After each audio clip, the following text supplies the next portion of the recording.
This video I'm going to show how to use the AC Pro Extreme Recharge Kit to fix this truck that doesn't blow cold air anymore.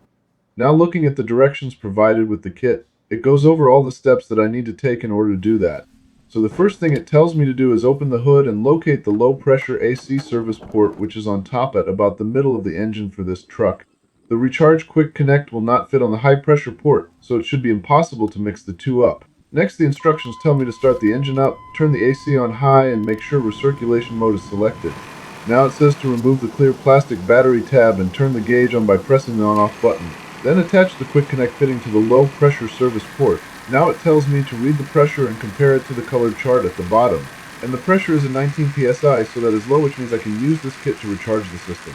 So I need to remove the plastic spacer and shake up the bottle first in order to do that. Now I'm going to pull the trigger and hold it for 15 seconds, and then when I let go of the trigger, the pressure now reads 33 psi, which is in the filled range. So after a couple of minutes, I'll check for cold air and shut off the engine. Then I can disconnect the quick connect fitting and put the cap back on the low service port. Now I put the plastic spacer back on to help prevent any slow leaks from the bottle.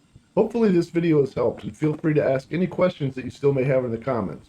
Thank you for watching, and please like and subscribe for more quick and on-point videos.